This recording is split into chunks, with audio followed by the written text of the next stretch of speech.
성도 여러분, 안녕하세요. 요즘 어떻게 잘 지내고 계시나요? 벌써 4월이 다 지나고 있습니다. 어떻게 보면 4월은 참 잔인한 달인 것 같습니다. 모든 것이 멈춰진 채 한 달이 다 갔습니다. 세상에 어떻게 이런 일이 있을까 싶은 상황이 밑도 끝도 없이 계속되니까 점점 마음이 텅 비어져 가는 것 같습니다. 4월이 잔인한 달이 된 것은 역사적인 사건 때문에 동감이 가는 말이기도 하지만 그 출처는 한 시인의 글에서 나왔습니다. T.S. 엘리엇이라는 영국 시인이 1922년에 발표한 황무지라는 시에서 4월은 가장 잔인한 달이라고 시작한 구절 때문입니다. 그 내용은 기계화되고 산업화되고 있는 시대 속에 도시화된 개인주의가 드러낸 인간성 상실에 대한 회의감들, 그리고 기존 문화에 대한 거부감들, 그런 것들이죠. 서구화를 경험한 그들이 삶의 방향과 목적을 잃어버리고 의욕도 잃어버리고 꼭 산 것 같지만 죽은 것 같은, 생명력 없이 방황하는 것 같은 그런 정신적인 메마름, 그것을 황무지라는 긴 시로 표현한 것입니다.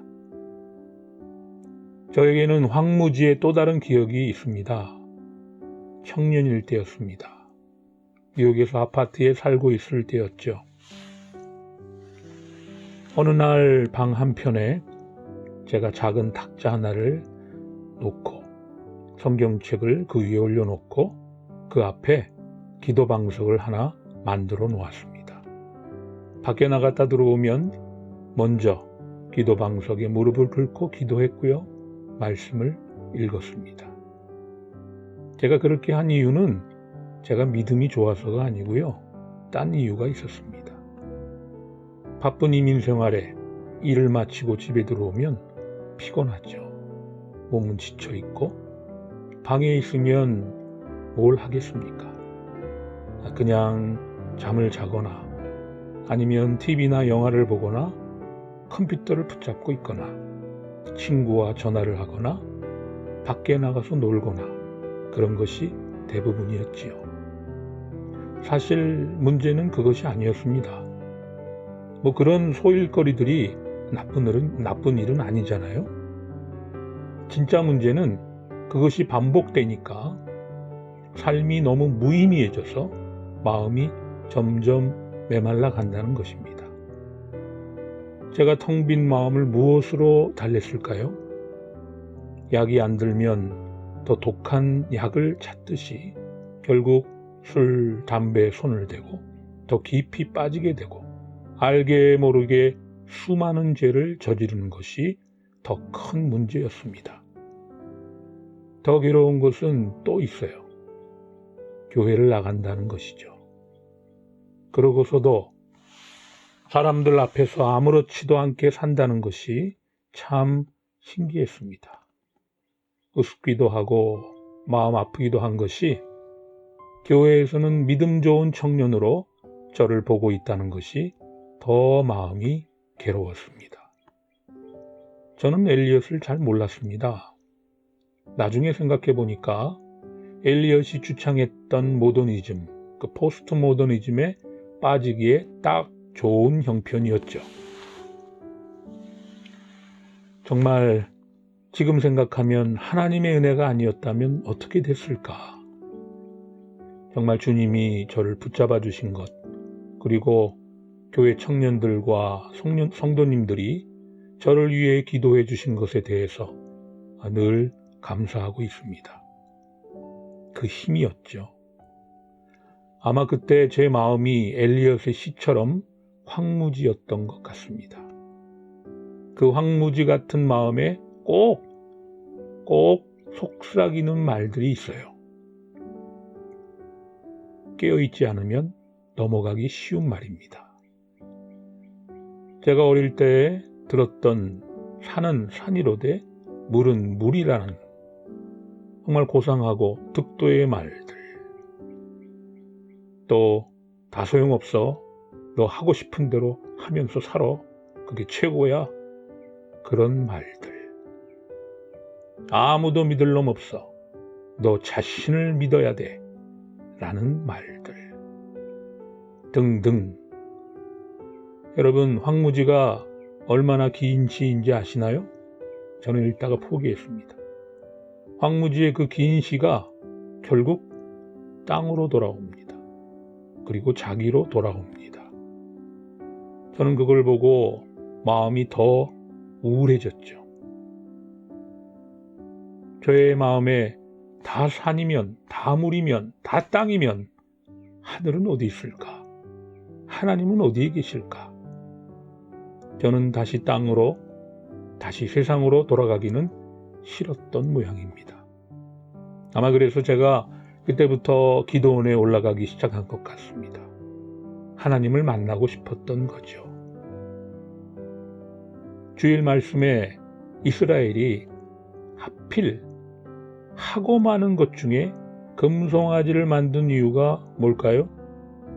바로 애굽으로 돌아가고픈 마음이 표현된 것입니다. 저에게는 그래도 감사한 것은 다시 옛날로 돌아가지 않고 하나님께로 한 걸음씩 한 걸음씩 더디지만 나갈 수 있도록 붙잡아 주신 것을 생각할 때 지금도 너무나 감사하고 있습니다. 황무지와 시내 산과 호렙산을 생각하면서 어리숙한 청년의 그 옛날이 갑자기 생각난 이유는 지금 현대인들이 이 황무지에서 어떻게 벗어날 수 있을까라는 생각이 들었기 때문입니다. 복잡한 생각을 떨치고 오랜만에 교회 묘지에 갔습니다. 비석, 그 사이사이에 자란 수풀을 보면서 꼭 내가 시내산에 온 기분이었습니다. 시내산의 뜻이 수풀이고 호렙산 뜻이 메마른 황무한이라는 뜻이거든요. 한 주간 내내 신명기 말씀이 가득 차서 그런지 더 그런 마음이 드는 것 같습니다. 몇 년 전 교회가 이사 가려고 했을 때 제일 마음이 걸린 것이 바로 이 묘지였습니다. 비석의 이름을 찬찬히 보고 걸어갔어요. 사람은 죽음을 생각하면 마음이 한없이 겸허해지는 것 같습니다. 빗물과 풍파에 다 씻겨서 이름도 보이지 않는 비석도 있었고 아예 쓰러져 버린 비석도 있었습니다. 그리고 어떤 비석은 그 앞에 예쁜 꽃을 갖다 놓은 것도 있었고요. 정말 새 미국기, 성조기를 꼽아 놓은 비석도 있었습니다. 186년 전에 세워진 이곳에 수많은 분들이 묻혔는데 아직도 사람들이 기억하고 있는 사람들이 있었던 것입니다. 제 마음에 감동이 왔어요. 잊지 않고 기억한다는 것. 그것이 지치고 피곤하고 메마른 마음을 푸릇푸릇하게 만드는 것 같았습니다. 제가 무성한 수풀들 잔디를 다 정리하고 사진을 한 장 찍었어요. 그래도 봄이잖아요. 그래서 봄이라서 그런지 녹색이 찬연한 그 푸른 잔디가 보기에 참 좋았습니다. 다시 현실로 돌아왔습니다. 주정부에서 자택령이 5월 8일까지 연장되었죠. 지역마다 형편에 따라 오픈한다고 하는데 경제 재개를 목표로 3단계를 정했네요. 10만 명당 신규 확진자 수가 50명 미만이면 녹색 단계로 경제 재개가 허락된다는데 그 다음은 노란색이고 가장 안 좋은 지역은 빨간색이라고 하는데요. 지금 필라 지역은 어떤 색깔일까요? 빨간색 등급에 있다고 합니다. 빨리 녹색으로 올라가야겠죠? 이대로 갈 순 없죠. 꽃망울이 터지는 봄이 왔는데 필라 지역이 빨리 녹색이 되기를 바랍니다.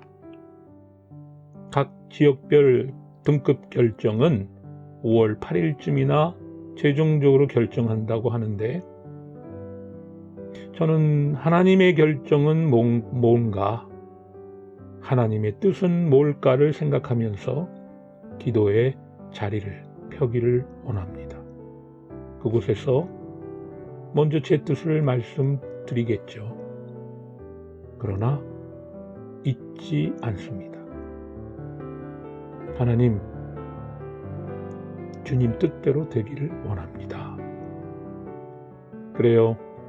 우리 하나님은 하나님의 뜻이 우리 삶 가운데 이루어지기를 원하시는데 우리가 하나님을 믿고 나갈 때 하나님은 그 뜻을 보여줄 것이라고 믿습니다.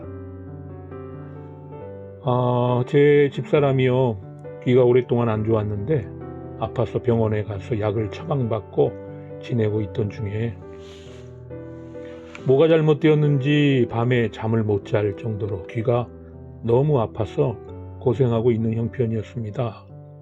그래서 약을 처방해 준 이비인후과 전문의에게 연락했더니요, 약을 투여해도 그렇게 계속 아프면 응급으로 들어가라고 하더군요. 주말에 응급실로 갈까 했는데 너무 아프니까요, 영상 촬영을 해야 되잖아요. 그래서 약을 먹고 버티고 있는데 우리 성도 여러분, 시간이 되시면 위에서 기도해 주시기 바랍니다. 자, 우리 성도 여러분, 세상은 어차피 계속 돌아갈 것입니다. 그리고 하나님은 지금도 역사하고 계십니다. 우리 마음을 하나님께 두고 하늘의 것으로 더욱 풍성해지시기를 바라고요. 한 주간 또 승리하시기를 바랍니다. 성도 여러분, 사랑합니다. 축복합니다. 감사합니다. 안녕히 계세요.